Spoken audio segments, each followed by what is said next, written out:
right, we should be. Oh, nope. Almost. Got to get up one more time. Well, let me. Let's just talk real quick. 1, 2, 3, 4, 5, 6, 7, 8, 9, 10.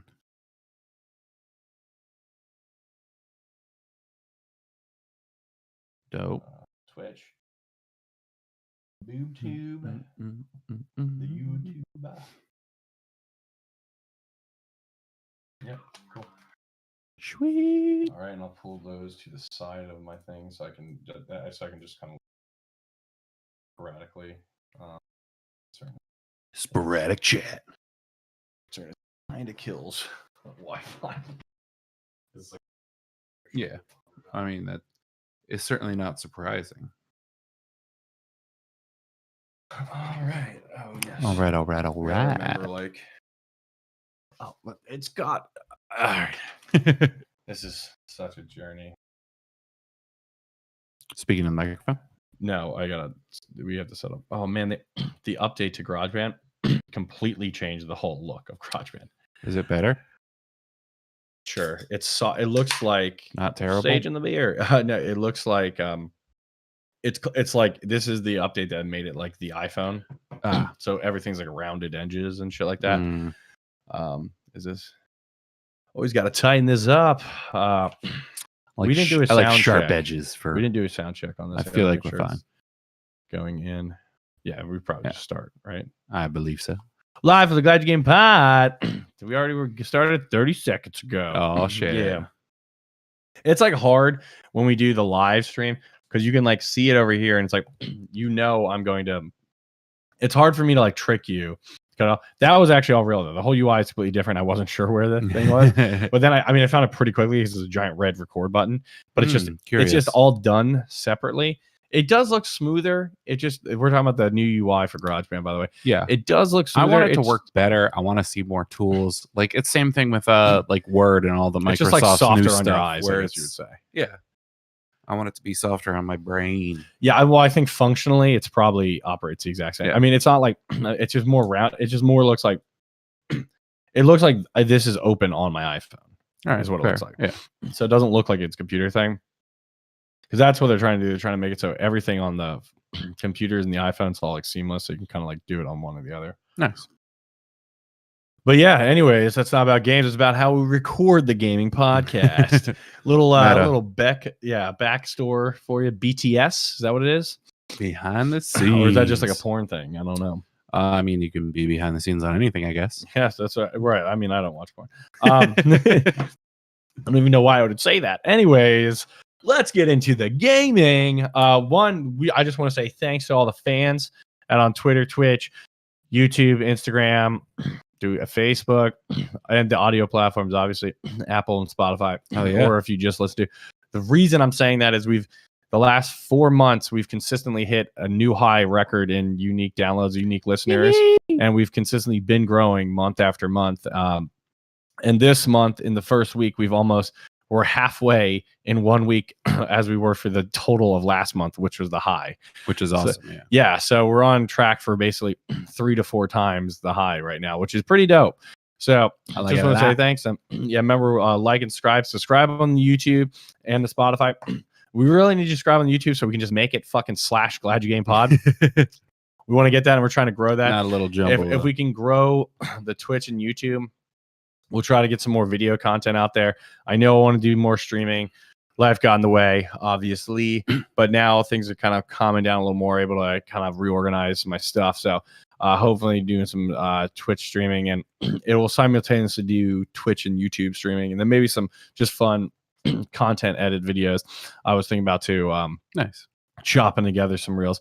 But you won't see that unless you subscribe to the Glad You Game. If you go on the Twitter, all the links are pinned in the pinned tweet. Just go there because I can't. It's like /A47. It's like a 35 character alphanumeric thing. So just go do that. I made it a bit.ly link, so it's like super small. Oh yeah. Just click those. Subscribe. I mean, let's be honest. You're on your phone. You're on YouTube. Just fucking hit like and subscribe, and then you can forget about it, and it will just let you know when new shit's out there. Yeah, but it helps us out. So it's a full team effort. Can't find the tag directly. Search bars always work. Yeah, and the more we get out there, and it helps. I mean, you might have seen a live comment we did at the Barstool Friday Night Pints. They kept it up for a good 30 seconds. Yeah, the best part is our YouTube name is like first name and last name. Our first name is Glad You Game, and last name surname Pod. Hello, my name is Glad You Game. I'm Glad You Game, but what's your last name? Pod. Pod. Where is that from? Deep Eastern European. Yes. The pod family. What did you used to do? Like tailors normally were tailors, mills were millers. What would your family do? Ooh, will there be a future surname of Pod? Just like Potterson. There could be. Because like that's the funny part. People don't realize like their names. A lot of people's last names were just derived from like the positions of them. Like millers were like 10 in the mill, tailors, all etc. Yeah, but yeah, that would be fun. I don't think we do that anymore. It like becomes a clout thing if you had a podcast. Like, welcome, this is the Podfather. I am a third generation podcaster. I'm James Charles Potterson of the of the Philadelphia Pottersons, and it's like, what the fuck? Like, yeah, it's a thing. Yeah, if people start giving a shit about their last name, but no one really changes their last names anymore, so it's kind of just like, yeah, you're in it. I mean, some people maybe we'll see a new wave. Yeah, but also we're live now, so there's a lot more professions. That's true. Yeah, so we do have a lot of stuff to talk about. We do, and also I just want to say we are live. I do have the chats up. We are getting better. I mention that every time, but we are getting better. But anyway, Sage, take it away. We got a list of stuff, so we're going to be talking a little bit more about the Oculus Quest 2. I know you guys have heard a couple things about it already, but we just spent the last 24 hours basically deep diving in. We tried out a few new games. Played it sober, played it drunk, so we have a good repertoire of understanding on it. No throwing up. Yeah, no, close. But that was mainly because of the drinking, not because of the refresh rate of the VR. So we'll staple that there. We're also going to talk about a little possible Half-Life 3 confirmation. Also, drink responsibly. That's what it's supposed to say, right? Yeah, drink responsibly. Okay. Anyways, Nintendo Gaming and Microsoft. And then Next Level Games, which was purchased by Nintendo. Yeah, so we'll get into all that. Yeah, the one that like Sage kind of like, I almost cut him off. And yeah, Half-Life 3 was confirmed, and we're late to the party. This was 9 months ago, and like I love this series, and I didn't. And this will play into the Oculus Quest stuff actually, but I didn't realize this happened, and maybe everybody else did, and we're super late, and everybody's like, yeah, dumbass, like that was out there. I didn't basically even like a post credit. Yeah, I didn't realize this because it's the post credits to Half-Life Alyx, which I don't have a Valve Index, so I can't play it. And I was like purposely trying to stay away from all that information, specifically the ending. Yeah, because I want to play it, and everything I've heard, it's like a masterpiece. They do the same level of quality of story as the the series of games, which are like everybody, they're like all masterpiece. Like Half-Life is like the creme de la creme, right? The cream of the crop. It's a benchmark that other games are still trying to hit. Yeah. And every time they make a new game, like the gravity gun changes all games, like the generation of games after that. And apparently Alex did that for VR as well, like with the 5-finger tracking system using the Valve Index. There's a lot of things they did in there that they think is like will get more people into VR. Whether and I think that's more of a hardware constraint as well, because it's not wireless. That's my issue with the Valve Index. We'll get in that. But anyways, the end of Half-Life Alyx, spoiler alert, because we got to talk about it, because I have to tell you how Half-Life 3 is confirmed. And if you already know, then shut up and listen, because unless you're live chatting with me right now, I can't fucking hear you. And Max, you don't need to text me about this in a week, because I'm not saying it at this second. But so Half-Life Alyx, spoiler again, to make it very clear, I'm going to spoil the end of this game. Okay, Half-Life Alyx, something happens, it ends, and you're kind of like, it almost looks like you're going through space and time, and the G-Man is there, which is the guy in the gingerbread man. Yes, the government man in the suit that's been in all the Half-Life games that everybody's like, who the fuck is this guy?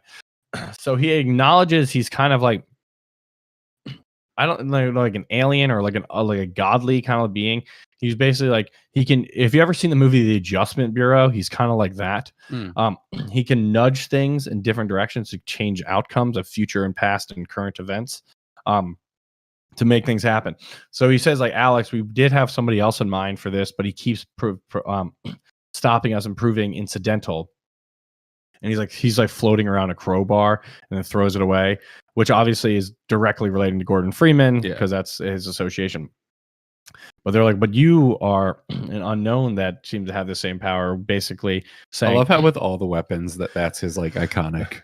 Yeah, the first thing you start out with a half one, and it just became like, if you see a crowbar, anything in gaming, you're like, that is fucking Half-Life. That's all you need to know.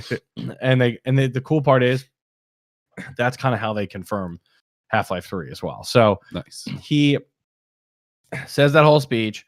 They do all that riff-raff or whatever, tit for tat. So basically, he's like, I can nudge things in any direction. What do you want me to change? She's like, I don't want you to change it. I don't want to work for you guys.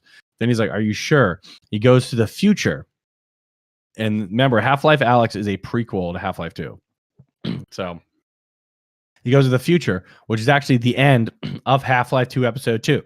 So Valve is finally fucking acknowledging something has to occur at the end of that game. Because what happens is Alex's dad dies from one of these Combine forces, right? And gets killed. And then basically taken away. And that's how Half-Life 2 Episode 2 ends. I'm not really spoiling that, or I technically am, but it was also like 12 fucking years ago. So yeah, that's like being Bruce Willis was dead the whole time. It's like, you should have seen it by now. # 6X. Darth Vader is Luke's father. No, that's like, I think that's like 83 or something like that. It's like 40 years old now. Like, that's crazy. But yeah. So anyways, well, originally Alex said, okay, I just want to remove the Combine from Earth completely, which is like the alien force that like invades. So he's like, that's a little too much. Like, we can't do that. That would take significant nudging. But he's like, how about I change this? Your father instead doesn't die. Basically, the Combine misses the shot, and then Alex uses her powers, kills it like from her future galaxy area, kills this thing. Her father doesn't die. And then the G-Man's like, good, welcome to the team. She's like, wait, no, I didn't accept anything. He's like, you just did. And kind of like, he disappears and she kind of disappears. And like, we don't know where she went. But like, her dad knows she's gone somewhere.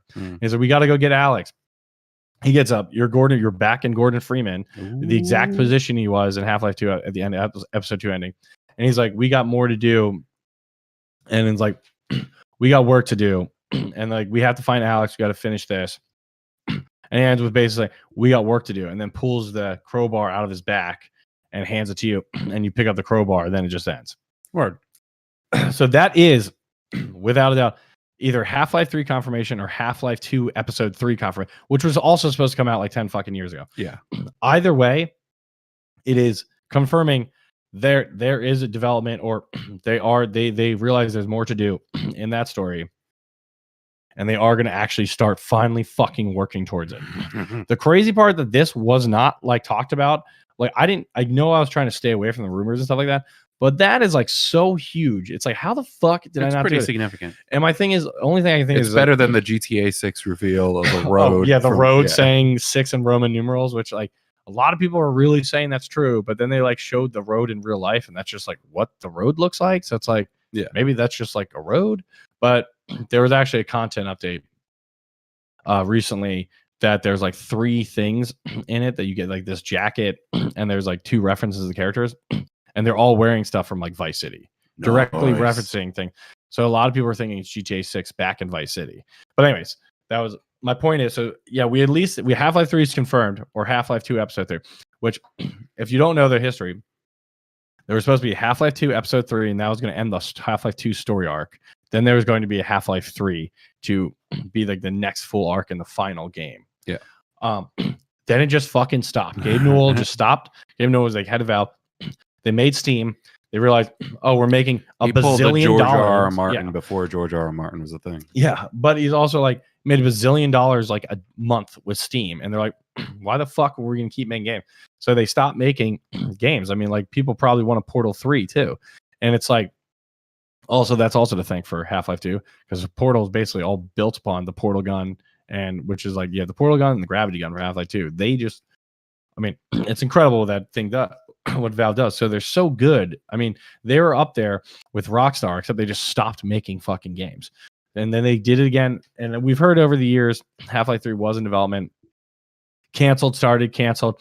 Because I think the problem is Half-Life 2 is widely considered like the best game ever, or like the top of the top.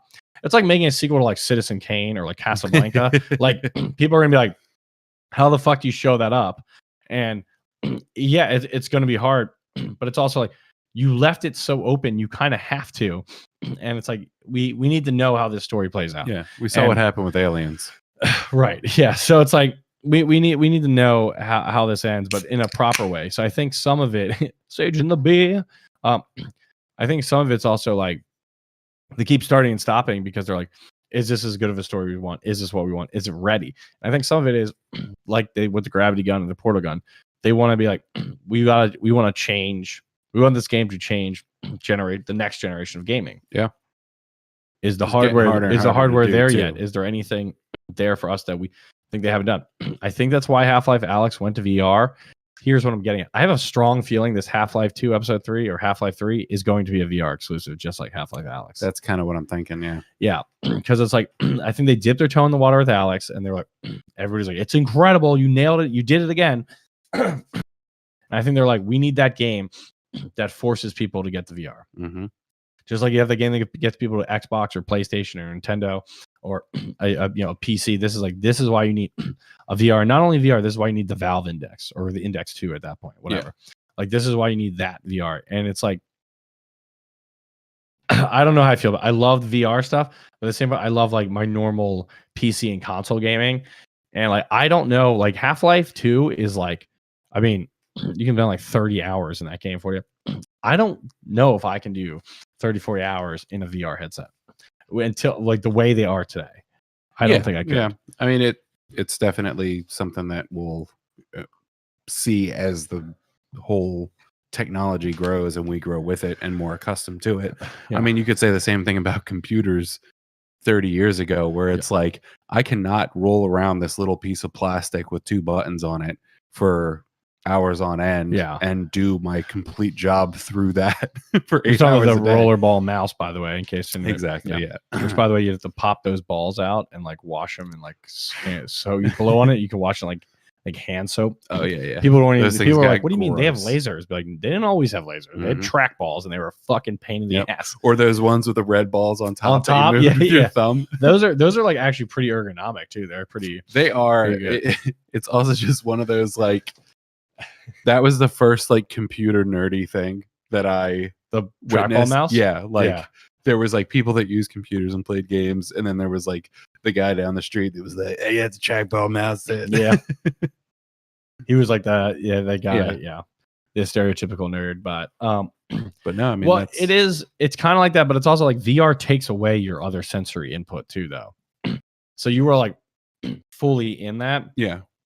And I think we need to hit like the retina display level, which they don't have sets that do that, or they're like $6,000. So it's not really great. They require a ton of fucking hardware if you want it to look as good as it does on the PC. Like I want to have like 3 to be like a graphical masterpiece.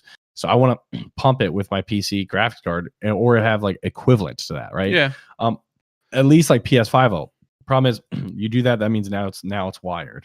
Part of me definitely agrees with that, but at the same time, part of me is very impressed with like how much they hit the ground running with where the graphics are now. Like, you almost assume that the early adoption would have been more like 3D geometry type thing or something like that, but they really have done pretty good with what it looks like. It's not full HD, it's not 4K or anything like that, but it definitely does the job way better than I thought it would. It blows my mind every time that I put it on. That I'm like, the Quest 2 you're talking about, right? That and because the Valve Index stuff, those actually do have really good graphics, like because it's using your PC graphics card. Yeah, and I think they're 1440p, and there is a 4K native one you can get. But the problem is, Valve Index is $1,000. You know, HTC Vive Pro or whatever, it's probably is like also around that. Like, you have to put base stations around your house. There's a fucking ton of cords. It's a lot of setups, a lot of extra effort. And it's like, I got to get, that's why I haven't played Half-Life Alyx. If I could just play it on my PC, I would have bought it day one. And I would have found out about this 9 months ago. Right. So there's that piece of this that's kind of like, you're kind of like, if you make Half-Life 3 or Episode 3 VR only, you're alienating a whole audience because the technology is not right there. And even if it comes out in 2 years, I don't know if it is. I will say the Quest 2 is like the most impressive, not from the graphical points, because it's what VR should be, as in it's wireless. It looks good. There's no base stations. You just set it. It has the cameras in the headset, so you set it with the your track area with the basically your hand. It's good hand gesturing, but that is one thing the Valve Index apparently does a little better. It actually tracks all 5 fingers, and it tracks the pressure at each finger. Interesting. So it knows how hard you're pressing each one.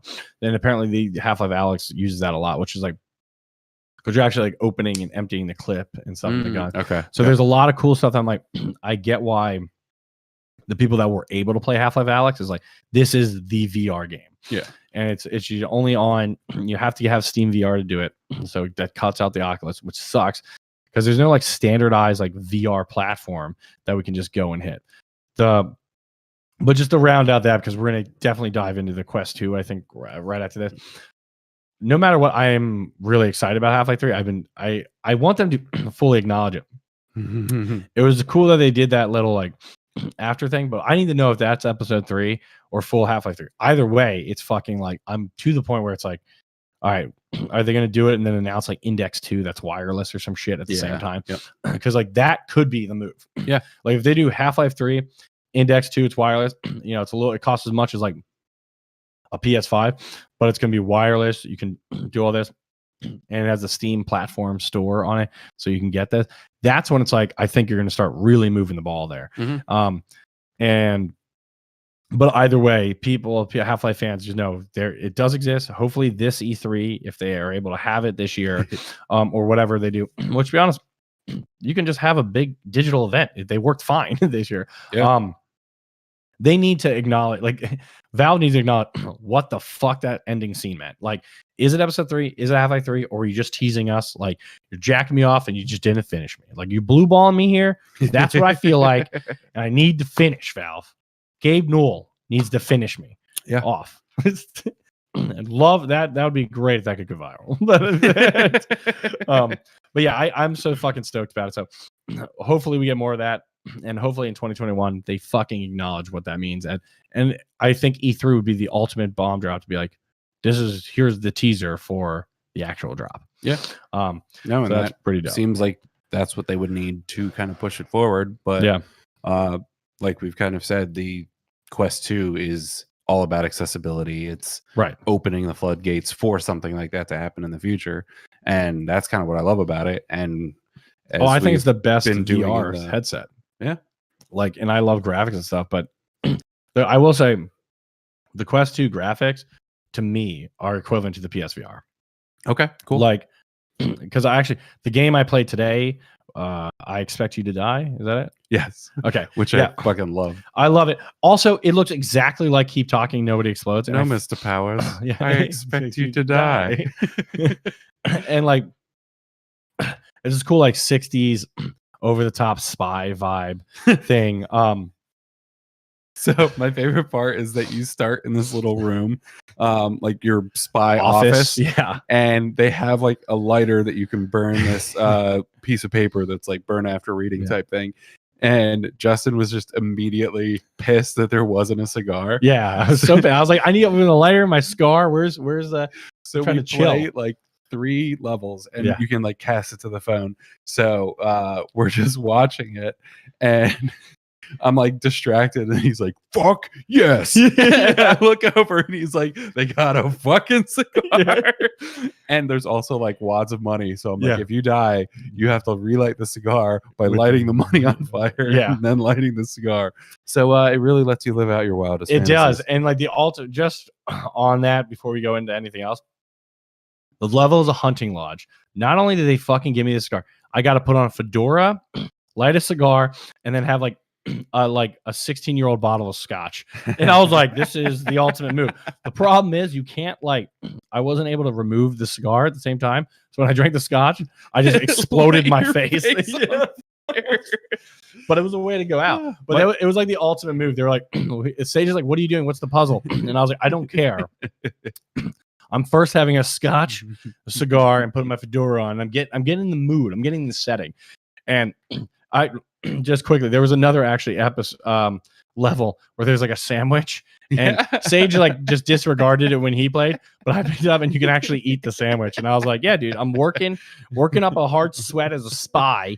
They made me a sandwich. I'm gonna eat the fucking And then I poured halfway through, I poured coffee and drank the coffee because I was like, well, it's been a long mission. Staying sharp. Yeah, it's been a long mission. I had to get ready for it. So fun little things they have there. But I also love the tongue-in-cheek part of that game. Yeah, especially the Honey Lodge one, where there is a deer head mounted on the wall, deer gas, and it's deer gas instead of tear gas. It's so good, yeah. And then there's a bear with a crossbow, that shoots at you. That shoots exploding dynamite, dynamite, like lit dynamite at you. And then you throw it back, and it blows off its arm. And it's like the bear was disarmed. Yeah. It's pretty good. It they have a good like level of high satire, 60s spy vibes, and some puns to throw at you. Absolutely. So I Expect You to Die is definitely good. It feels a lot like Keep Talking Nobody Explodes though. It's like I was like, is this the same development team? It's not.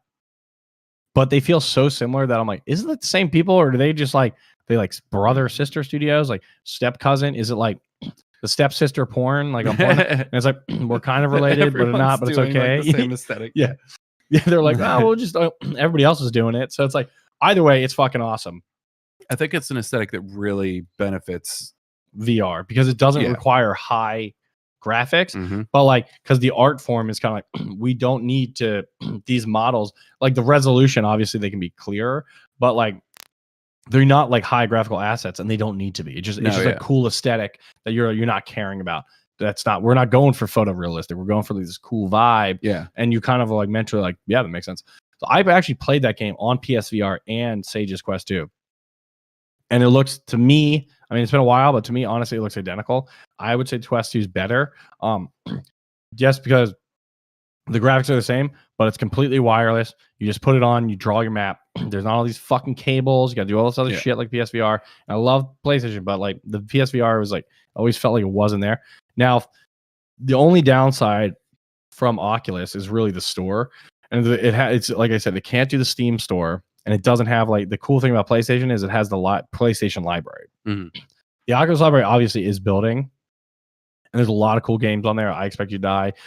Vader Immortal is fucking sweet. And they're obviously going to keep growing that.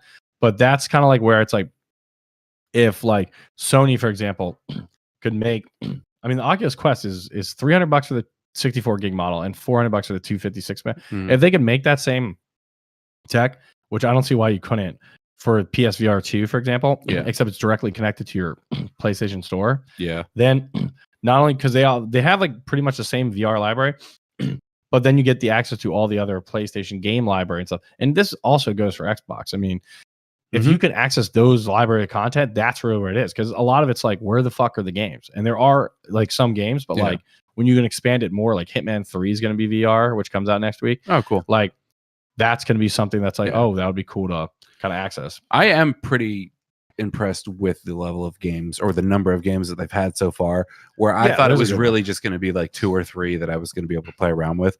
But so far, it's been like just grabbing new ones, and I'm sure there's a ton of them out there. But being able to just like the past day, we tried 3 or 4 different games, and all of them have been stuff that I would love to invest more hours into getting to really do. So it's not by any means like a limited technology like it might have been a couple of years ago. Like there are really some cool things. Beat Saber was like the big one to bring people on. But I would say Vader Immortal, to me, that I'm really excited to play that. It's to finally get the VR Star Wars, very good Star Wars story, which they have Maya Rudolph's, and I think we confirmed that, right? Because I was like, I recognize her. They clearly paid for a good budget, and honestly, the graphics in that were actually pretty good.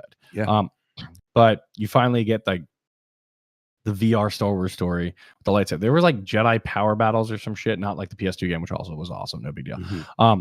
But it's like it's not just you're hitting the lightsaber at something and not moving. It's like a full-fledged story. It's episodically told. So there's like episode 1. I don't know how many there's going to be. We only played. There's another one too. Yeah, there's 2 episodes right now. Or there's another Star Wars game. Right. There's one that's VR. just there's one that's like you just stand there and hit things with a lightsaber. Okay. Then there's this one, which you can stand there and hit things with a lightsaber, but you're actually like running through a Star Destroyer, you're flying a plane. Like it's taking you through the Star Wars experience. And that was like 10 minutes in this game. This one has me a lot more excited because this feels like this VR. I mean, VR, Star Wars is a perfect example of a game that would crush it in VR if you can get it to really. Oh my God, yeah. I think there's something like you want to walk around a little more and have a better detection of that. And I think they're gonna. That's why I think the Quest 2 is I think it is the best headset because of the wireless, the good tracking. It's not like fully there, but I think if we can get that and get to like PS5 graphics on it, so you don't even need to go to the max PC graphics. Yeah. But let's do the new console next gen graphics, because it uses mobile chips, but there are mobile chips that can get pretty fucking close to that. Mm-hmm. It will cost a little bit more, but that's kind of like what I was saying about like the Index 2. If you can make that cheaper. I feel like right when you hit that, that's when it's like it, and then you access the like. And I wasn't hating on it when I said the Oculus Store is not like a PlayStation Store. It's just one has been around forever and has a massive life. Oculus Store, I think it has like 200 games. There's like, and they are developing for. It's owned by Facebook. Obviously, they're going to keep pumping stuff out. There's like 5 Oculus headsets, so they've been making games. My point was, it's just a whole nother library. It's like the Steam VR headset, the HTC and the Steam Index. If you get the access to the Steam library, I mean, that's a massive collection of games. So it's like I can play a bazillion games day one.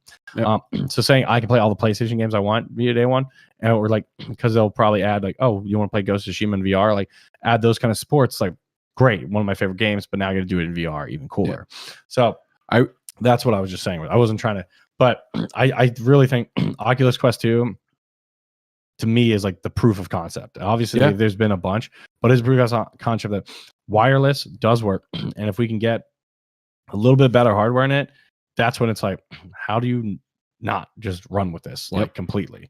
And you get the full finger tracking, basically get the Index's controllers, but get the wireless capability of the Quest 2 and the graphics of like the next gen. Obviously, I'm asking a lot, but this is all stuff that's like you could do in the next couple of years. Yeah, and then he's just a little bit better walking track, like so you can walk.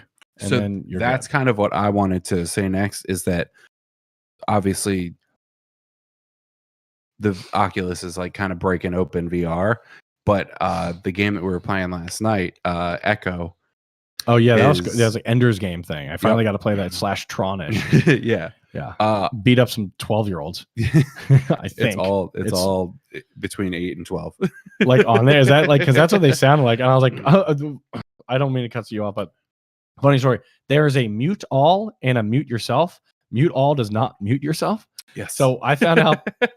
I hit mute all, and I was like, "What are these fucking kids doing this for like 20 minutes?" And like, then I turned it back on, and they were like, I realized they could hear me the entire time, and then I could just never hear them talking about me. So then you found out the muted off, but it was just funny. And the one part when I thought I was muted, I was like, I wonder if they fucking hear me. And all the kids were like, we can hear you. And I was like, shit, great. Fuck. Dinosaurs, Teletubbies, or whatever the fuck you guys watch these days. Like, so Echo, I think, cracked open one of the bigger things that VR is needed to contend with, and that is locomotion, where you were talking about how like hard it is to walk around. Yeah, being in zero gravity, you're flying around, is like it changes your whole concept of how to move around. And I think there could be so many different games that like take advantage of that. Yeah, something like you're flying a spaceship and having space battles, Star Wars Squadrons VR, but also 0G, where you're like having to fly to different parts of the ship and like fix your shields or fix your cannons or something like that. Yeah, cool. And, like Gravity, the game. Yeah, and you're exactly, and you're not having to worry about like, oh, what are my feet doing? It's like you're just grabbing onto parts of the ship, swinging yourself around. Have you ever coming played a over, drift? strapping yourself back in, and then like fighting from your seat? Have you ever played a drift? I have not. You like described a drift. Oh, well, then, it's not in VR though, but that would be like, sounds like that it would should crush it. Yeah. It was an indie game, excellent game by the way. But anyways, continue. But yeah, like there's just a lot of like space-based games, and the craziest thing about all those games is that they're like centered around having gravity, because that's how you think about moving around. But since VR has kind of broken open that canister of like your locomotion isn't resigned to just like plodding through a hallway, Right. that you can grab onto stuff. And Yeah. then like dealing with that thing where if you're not close enough to grab on anything, then you're just like in space floating. Like that's one of the things that you have to think about as you're doing that and launching yourself in the right direction. I think that could be a really cool way to incorporate stuff. And I hope we are getting more space-based games, and to take advantage just of exploring that. that. Because there's a ton of things that you can do with that. I agree with that to a point, but that's actually the one thing I don't like. I mean, I like that about to handle with VR with the hardware we have today. But like the one thing with the Vader Immortal thing that I hate in VR is exactly that, where it's like, oh, I got to walk over there, but you can't walk over there. You like teleport, or you like put a thing down, you teleport over there. Yeah. And it goes black, and then you're open, and it kind of is jarring. That's what kind of takes you out of the experience. Yeah. Like, let me walk there. And it's a pain in the ass in the real, or in like a more open world setting. Right. But it is infuriating. I wasn't even playing, I was just watching. But to have to follow other characters and teleport behind them as they're slowly walking, like it's it was a nightmare. I was like screaming at them. I was like, "Fucking walk!" Follow along missions in regular games are already a point. Yeah, they're like follow Pan to this place. Yeah, it's like they always hashtag that was are part moving of faster than you walk, but slower than you run. So it's always this like slow down, catch up type thing. And now you're doing that with a janky teleport system, and it's like I think that's going to be what was started making me get a little motion sickness, and I was fine before that. Yeah. But that's when it's like you need the Ready Player One omnidirectional treadmill, like where it's like you're in that ball treadmill, so you can run any direction, and it's actually tracking that movement. Obviously, that's another hardware thing, but I think that's what it has to kind of get to, because that's what everybody really wants, right? Everybody wants like Tron. Everybody wants to get to Ready Player One is like the dream. I want to be strapped into something, like the treadmill. So when I got to walk down the hallway, I walk down the hallway. 1, playing a sweet ass Star Wars game, for example. 2, great fucking workout for me, right? Wii Fit, fuck off. I got VR Fit or whatever. I am interested to see how that is, because the more I get used to playing games like in a space, the more I get used to using the full range of my arms. Right. And unless you have like an overlay in the game constantly that shows you where the thing that you're strapped in on while walking around. Yeah. Like, could you imagine playing Darth Vader with a lightsaber, but you couldn't move your hands below your waist because that's where you might hit like something? Yeah. I mean, that's something they just have to like figure out or something. But I think to me that would be something that I would just get used to, be like, oh, like I know where my pockets are in real life. Like I know where my legs are. Yeah. You just kind of think about it like that, because that to me just get something that like straps onto your back. Yeah. That to me just fixes such an issue of that teleportation shit. And that to me is a bigger issue than me being like, oh, what if I accidentally hit this strap? Like, it's like, whatever. Just, and then they'll figure that crap out. Yeah. But we that once we get to that, that's when it's like, why would I ever play something that's not VR? Yeah. Like, because if we got to the omnidirectional part and it's like, that point, it's like, but that's $1,000 system. That's when $1,000 system makes sense, because you're getting the console, the headset, the VR, the trackpad, which is, essentially like the trackball you used on the old computers, except for your feet. Just omnidirectional, so you can just run any way you want. That is when it's like, I got a cool red medicine ball one. Yeah. Run on. And like, all they have to do is be like, that's an optional piece of gear. Yeah. But it needs to be working as good as the track, as like the the Joy-Cons do, the joysticks do. And when you're just playing a normal game, how you do your analog sticks, as long as it can be as accurate as those, but you're just walking around with it. Yep. I mean, dude, fucking imagine playing VR Madden and you're in the fucking huddle, and then you run back and you're doing that. You don't like football, but I'm just saying, or like sanity, or like hockey or whatever. And it's like, you're kind of like, I mean, that's if you can hit that market, which are like, we saw Madden comes out, it's the number one selling thing. Yeah. Call of Duty comes out, it's the number one selling thing. If you get that and you can provide that running feel, and for example, for a Madden or a Call of Duty, mainly for like a Chell or a Call of Duty, if you can figure out the way of associating the hand to the gun, because that is the one thing we played a tutorial. It's like you play a machine gun and it feels, because you're holding the gun with two hands. It has like a rubber band kind of feel to it, right? But like you're not actually connected to anything. There's no physical device there. if they can figure out the way that, and maybe that's just like lining up haptic feedback sensors to each other, so it's like it kind of like vibrates and adds a little weight to it. Yeah. Or they, they do what they do before, where it's like the PSVR has like an actual like machine gun Joy-Con joystick. You do that if you're going to play one of those Call of Duty games. Yeah. So that way it's like you always have the gun, and it's like maybe there's a sidearm and a normal gun and something like that. I mean, those accessories or perceptuals or whatever, peripheral. Is it? Because that's peripheral vision. Yeah. I always peripheral accessories. But it's not part of your main jaunt. It's... Yeah, I guess it makes sense. I don't know why I never associated that. There you go. He's not a math guy. I'm not a word guy. I'm not one of the, I'm not a word guy. I just have a podcast. It's of me fucking talking. The last thing that I did want to say about it, though, in terms of immersion, where it's like, it's the little things that you measure the success of the system off of, is your girlfriend was playing the spy game. I Expect You to Die. I Expect You to Die. Yeah. And there's by the way, she was able to play this. Yes. Which, not to insult, but she doesn't play games at all. She's not a big gamer. And if I give her a normal PS5 controller, she's like, this is cool, but I don't know how to use the joy. It's like when you give it to my dad. My dad's like, I can't do this. But this stuff, it's like, it's exactly what the Wii did, right? When it's like, you want to do Wii bowling? Well, how do I do it? Fucking pretend you're bowling. Yep. Like, that's it. So the first level in that is you're in a car and you're you're in a car in a cargo plane, and you have to drive it out the back of the cargo plane. So which is awesome. She figured out all the different things, how to blow open the back of the plane, how to like unlock stuff, dodge out of the way of like getting hit by the laser that's about to hit you.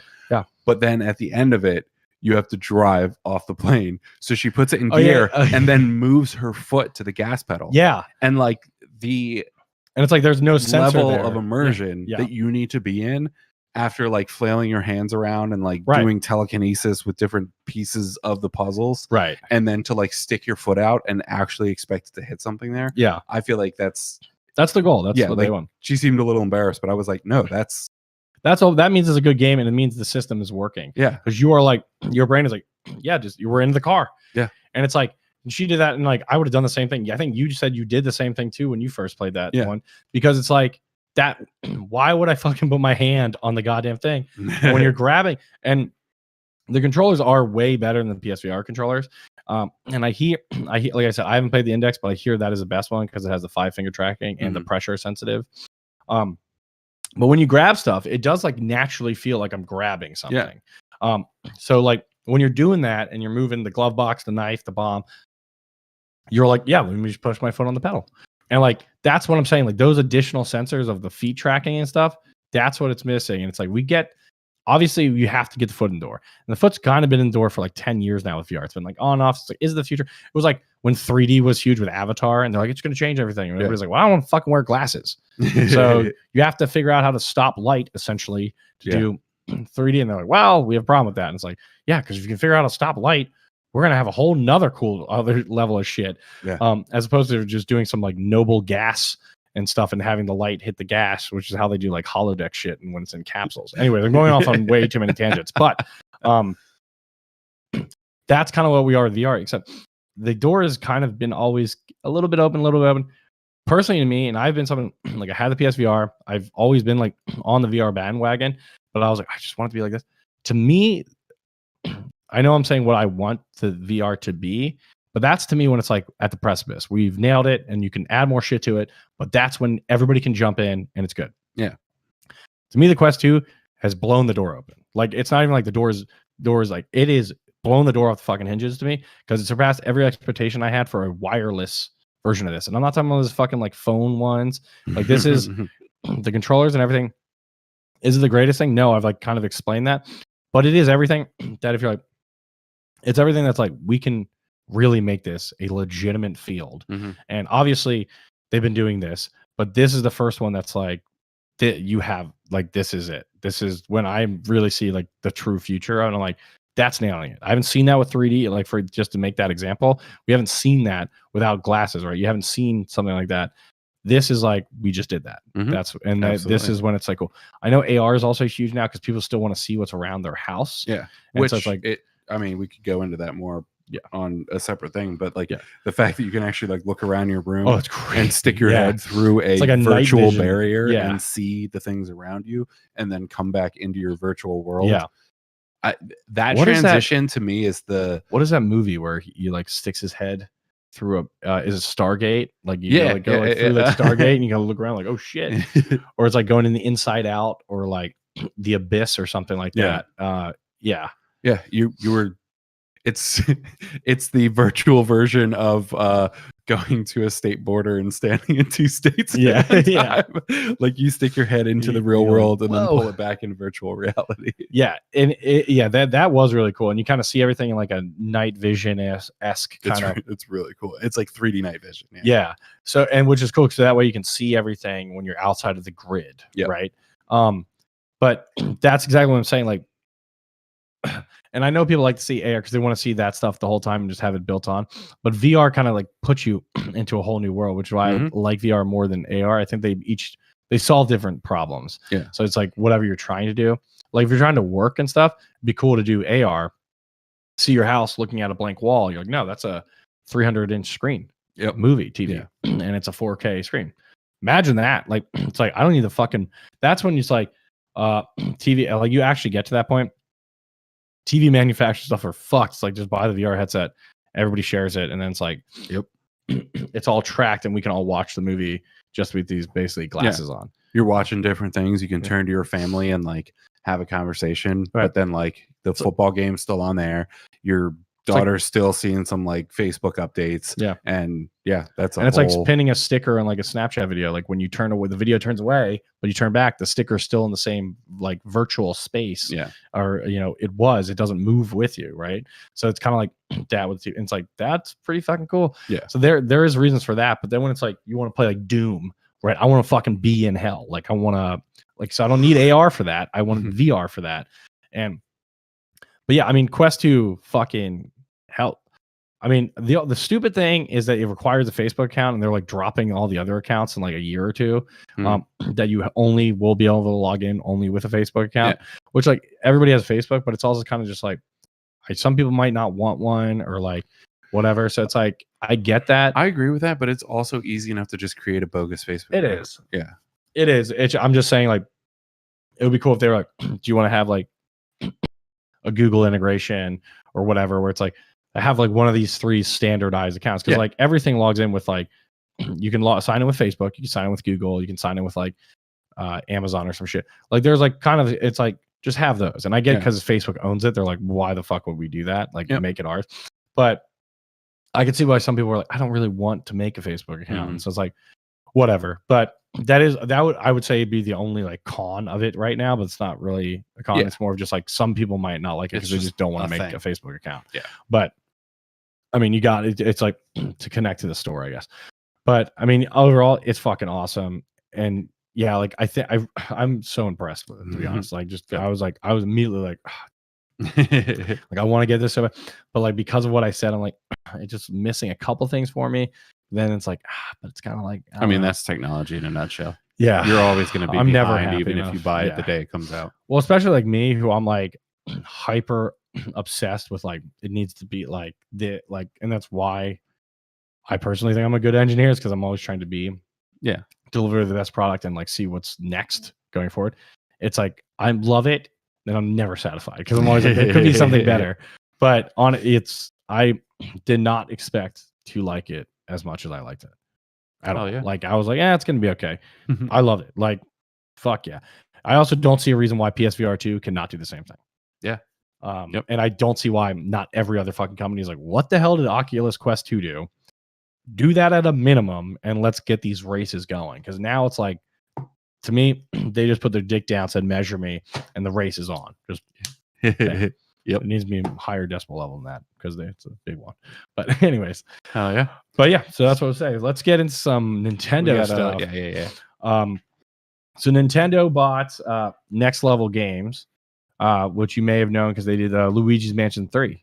Which is kind of cool that they finally acquired them. They've worked with them over the years a little bit, but they actually started working with this developer in 2005 with Super Mario Strikers on the GameCube. Okay, So they've been working with them, and Nintendo's always like kind of like we say, it's like their in-house exclusive stuff. They do have stuff gets ported, but Nintendo trusting a third-party developer to be like, you're going to do Super Mario game, you're going to do a Luigi's game, and you're not really exclusive to us.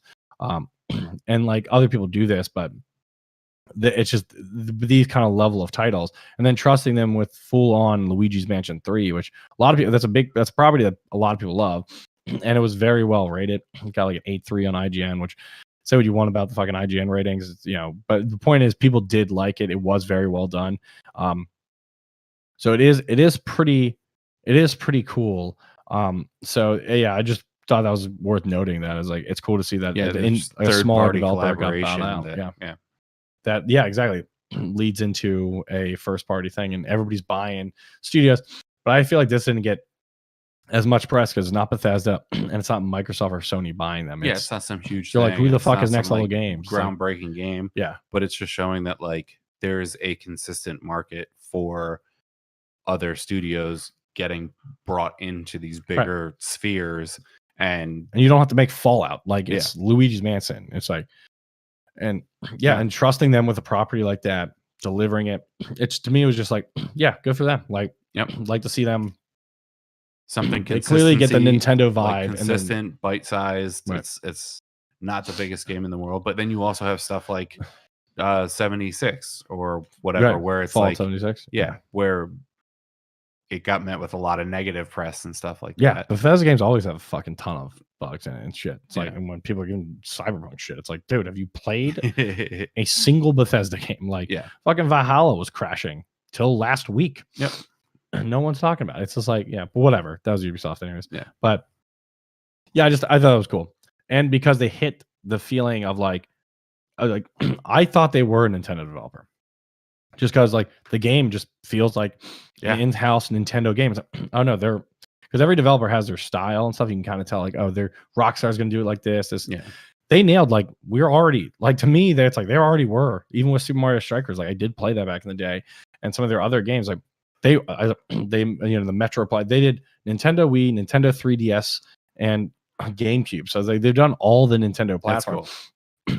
But it's like everything they deliver, you're kind of just like, I thought that was Nintendo. Like, they just nail. It's like your whole atmosphere and the way you're delivering content is Nintendo. So how the fuck are you not a part of it? So this, I'm sure, is something that they were waiting for. So congrats to Next Level Games. Way to go. That's fucking awesome. So that was a cool thing. On that note, which I just thought was hilarious, came out that back in the day, which was a Wednesday. No, back in 2000. So we're going to be 21 years ago, right? Drinking age ago. Ouch. There is Bloomberg was like publishing an article about like covering the history of Xbox, which released in 2001. So it turns out when like a handful of employees were talking when they're first defining what the Xbox is, Sony was out with a bang. PS2 was just like redefining everything. They're like, who's going to make our games? We need someone who can make games and we can like hit the market running.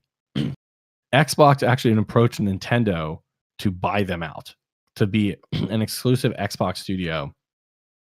And they're like, we just want to buy them out. So, and then basically Nintendo laughed them out of the room, Microsoft out of the room. So Steve Ballmer is the ex-CEO of Microsoft. Yeah. And one of the guys, so this is what the guy was saying, Steve Ballmer made us go to meet with Nintendo to see if they would consider being acquired. They just laughed their asses off. Like, imagine, this is still the quote, like, imagine an hour of somebody just laughing at you. That was how the meeting went. And it's like, oh my God. Because the fact that they are so kid-friendly and stuff, but then when someone's like, Microsoft, who's like juggernaut even in 2000 before the Xbox, is like, hey, I want to buy you. And Nintendo's like, get the fuck out of here. What? And he's like, it was an hour of them just laughing at us. Yeah. Why was it an hour long? Why was it not 5 minutes? Like, dude, just get the fuck out of here.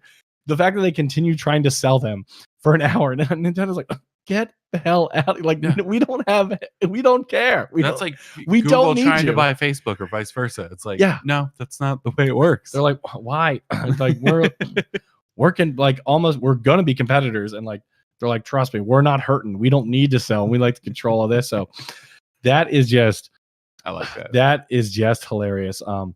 But the other interesting part is they actually had Nintendo in their building in January 2000 to work through the details of a joint venture, and we gave them all the technical specs of the Xbox.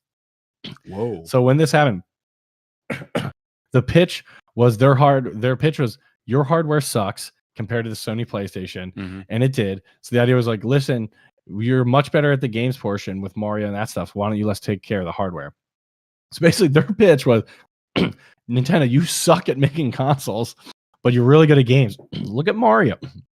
You're going to get your ass kicked by PS2. Let us do the hardware. You just do all our games. They're like, wow. They're like, dude, what the have you heard of the N64? I guess that one sucks. The Super Nintendo, the Game Boy and Game Boy Color sucks. It's like, they kind of crush that shit. And they're like, well, graphically, they're like, yeah, we don't fucking. Yeah. And this is kind of what started. Like, Nintendo's like, we don't, like the N64, they were trying to be the graphics juggernaut, right? Yeah. But then that was and then GameCube. When you name it after GameCube the number of bits in your. Yeah. Yeah. And then GameCube, they were kind of like, we're still wanting a lot of graphics, but we're not trying to compete with the same level. Because basically they're talking about the GameCube in this situation. Yeah. And it's like, this is obviously when their shift was like, we don't fucking care if we're the number one graphical masterpiece. Yeah. We care, like you said, how good our games are, and then delivering the console that nails those games at an affordable price so we can make a fuckload of it and also create additional reason for accessibility, which Wii was obviously like the monster of that, which is like right behind the PS2 and like sales. Well, actually, no, PS4 is now, but they were like the Oculus Quest 2 of 2000. Yeah. So it's, I don't know, this story, some people like might have just ripped past it, but I was like, this is fucking awesome. And I'm not hating on Microsoft, but I would have, for the record, I would have left the same hardness if Sony did this. Yeah. Because it's like, what the it's like, it's so like mind-boggling, but it's even better than Nintendo, which is constantly like the kid-friendly whatever. Jess is like, get the fuck out of here, dude. Like, you can't buy us. Like, we don't care. And like, even now today, we always say it's always like, oh, Sony, Xbox, even though there really is no console, just get whatever the fuck you want. Like, it's just like, we want the games. That's the whole point. And I'm just like, well, if I have a PC that can do this, I don't need an Xbox. It's just a statement of fact. That's but it's always, I've said this, Hunter. It's Xbox, PlayStation, Xbox, Play. No one puts Nintendo in the mix. We're all like, well, obviously you're getting Nintendo. Like, and that's why they laughed 21 years ago. Because they're like, when you guys are still in a pissing contest with Sony, everybody's always still going to get us. And that's what we're rocking with. And clearly they're not like, oh fuck, we should have sold to Microsoft. They're probably, they might be like, hey, Microsoft, do you want us to buy you now? It's just like, I mean, it's wild. It was just wild. And the fact that they said that, the fact that the guy's quote is, they just laughed their asses off. Like, imagine an hour of just someone laughing at you. It's literally like, it feels like it was a movie pitch. And it's like, no, that was a real life meeting. It's like me asking girls to prom in high school. Just an hour. No, we're friends. An hour of people laughing. Like, I wish like some guy would do this. Oh, I do this. Yeah, but like you, but not you. You know what I mean? It's like, yeah. Oh, yeah. It's you got the friend zone guy. Yeah, it's just. Yeah, I mean, Xbox got friend zoned hard. They were like, and then I was like, oh no, that's cute. We like all that, but like not you. But like, you know, if someone else would do it, that'd be great. Like ourselves. I mean, they basically just said we'd rather masturbate than have sex. And that's the best part. They're like, we can do it better ourselves. Don't worry about it. I'll finish. You hear that, Gabe? No, it was a reference earlier. You guys got it. It's good. Call back. Boom, boom. Also, this is a quick bit because we're actually getting pretty deep into the convo for the week here. Just also, this came out. It's not like officially announced. So there are going to be mounts, it sounds like, in Hogwarts Legacy. So like things creatures can ride. It apparently one of the big fans things that is heavily getting driven by the fans. There's going to be griffins and stuff like that. Heavily pushing for dragon mounts, which I'm like, fuck yeah, dude. Just like when Guardian Leviosa, that motherfucker, while flying on a dragon. Let's go, baby. That's just going to be sick. That's just going to be a great fucking time. In the Harry Potter world, just whipping that ass, flying on a dragon, floating some shit up. Hell yeah. Let's go. Like, that's fantastic beasts and where I ride them. You know what I'm saying? Like, that's how it is, baby.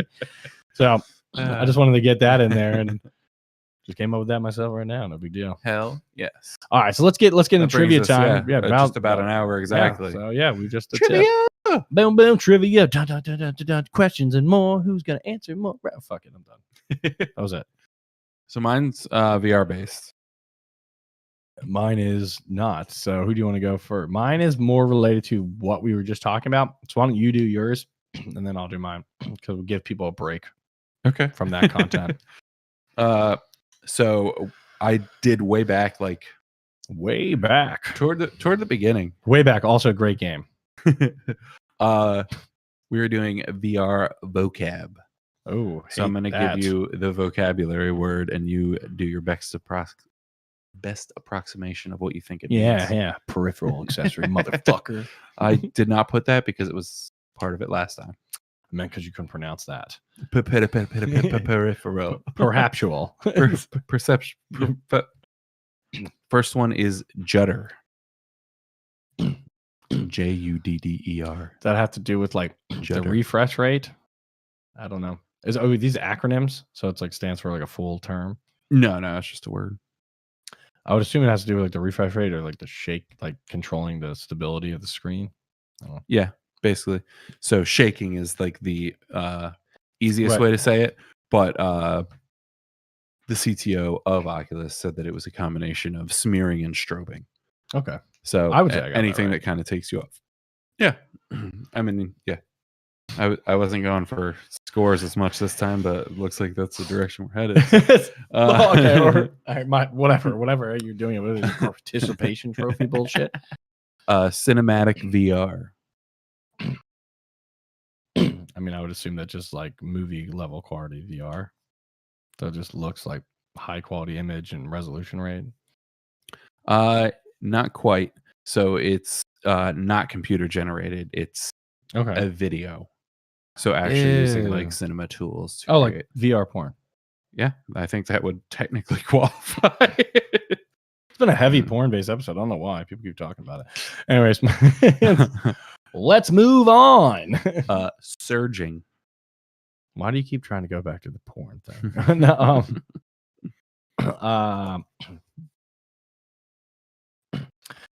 when I think of that, I think of like power surges and shit like that, and like handling the amount of data going in and out, like the throughput. But I have no idea. So it is the 6-axis in 6-axis of freedom. So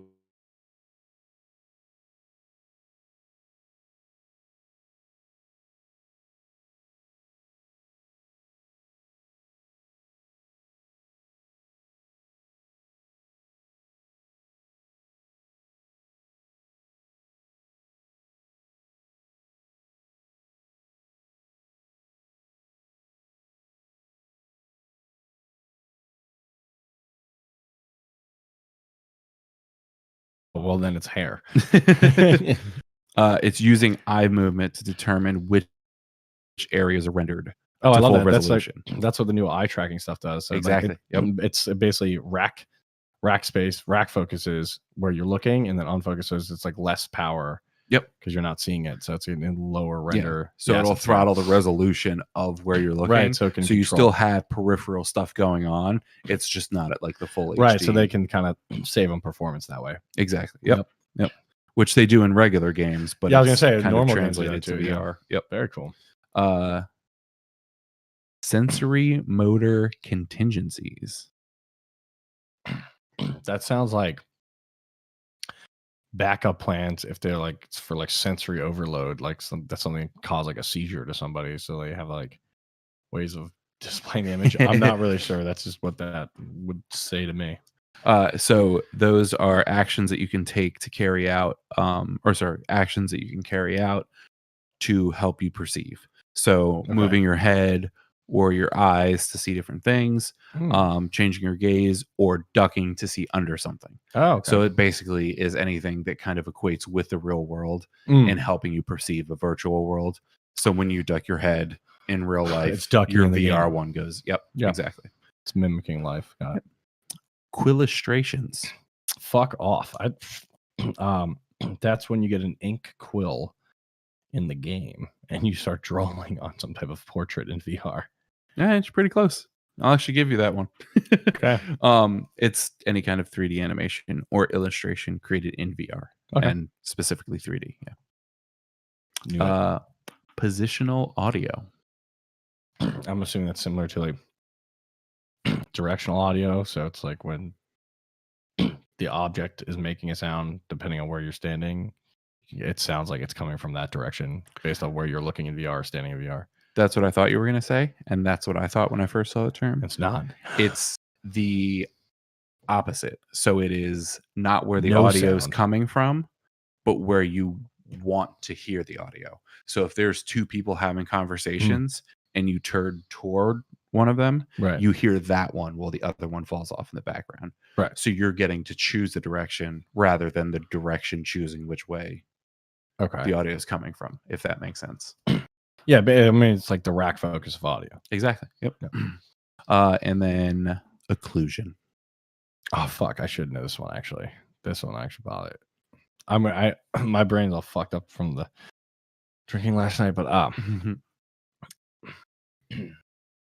is that like have to do with like the objects like in front of each other or something like that? Exactly. Okay. Yep. So it's if one object obscures another, which is a problem, especially if you're in a fixed standpoint. Right. So a lot of times they'll have like a ghost or a shadow of an object behind the one that you're looking So you at can kind of see it. that you can interact with. So actually in that Spy game, it highlights behind objects so you know where it is. Yep. So if you drop your lighter under the table, you can still pick it up like because you have the below it. Yeah.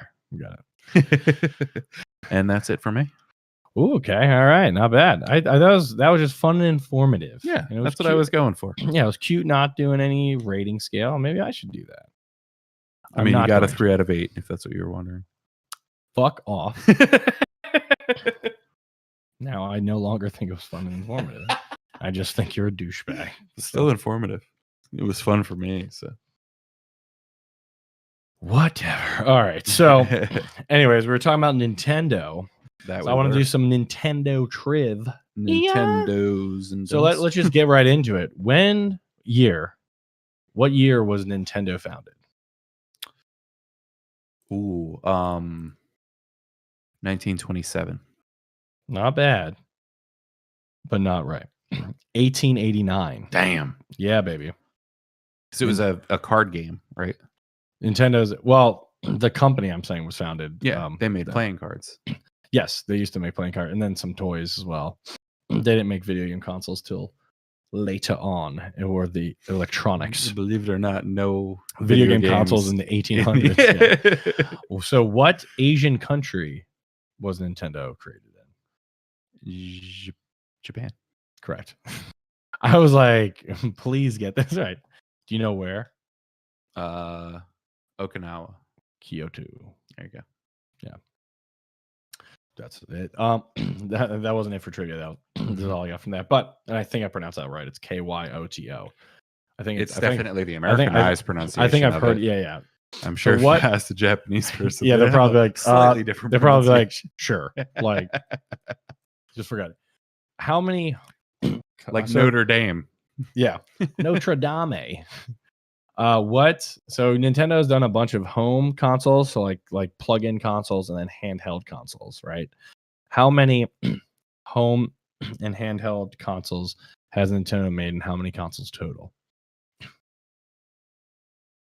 Let's go 12 home, 8 handheld, 20 total. It would have been great if you're like 12 home, 8 handheld, 32 total. That's why I picked easily addable numbers. Yeah.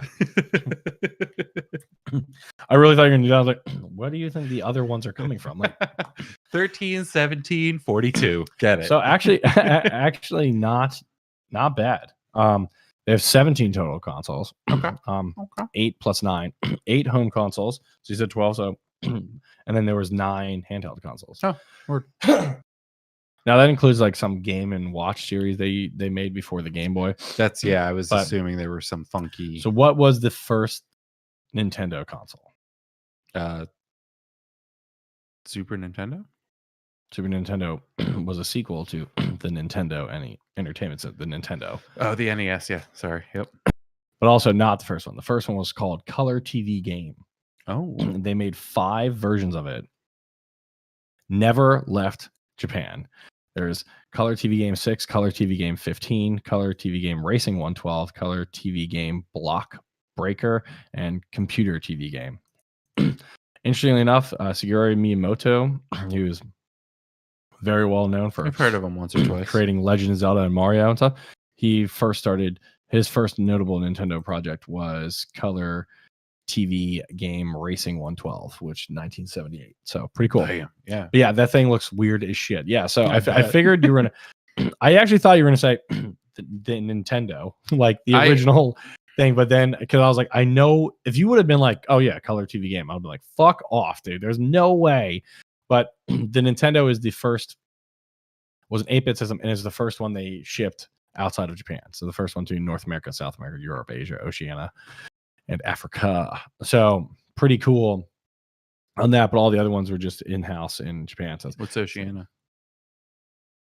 that is what it says here. I'm not 100% sure. So I had an idea. I was kind of right in my head. It's a geographic region that includes Australasia. That's literally does not say Australia. Melanesia, Micronesia, and Polynesia. All the Asias. Spanning the eastern and western Oceania has a land mass of 8.5 million square kilometers and a population of over 41 million. When compared to continents, the region of Oceania is smaller than the inland area and the second smallest population after Antarctica. Welcome to Glad You Game, where you get all of your geology information. Geographic information. Geology is down. But yeah, so Australia would be included in this for the record. Australasia is Australia. Interesting. Yeah, that's cool. Yeah, so interesting shit. So there you go. Did not know that. I think it includes. Well, fuck it, I'll just say it. It kind of includes like Australia, New Zealand, Pacific Islands. That's what I was going to. Yep. So that makes sense. But yeah, so it was the first one shipped there. That did not expect it pivoting to that, but I knew as soon as I said that, you're like, what's that? Because I was like, I was also like, what the fuck is that? I was like, I clearly wasn't great. It's right next to Atlantis. Yeah. And it's like, oh wait, that's real? Okay, never mind. And still above water. For now, I suppose. But anyways, yeah, so that was kind of my quick Nintendo thing. We were talking a lot of Nintendo. I want to show you some respect. Oh yeah. Also, fun Nintendo rumor. There is a Nintendo Switch Pro rumor, which is basically a 4K version of the Nintendo Switch that's supposed to be coming out this year. So I'm down. It sounds like it would be in the docker, the 4K chip. So the handheld would still be like a 1080p when you're doing handheld. But when you plug it in the docker, it'd be a 4K resolution. So is it just an upscale?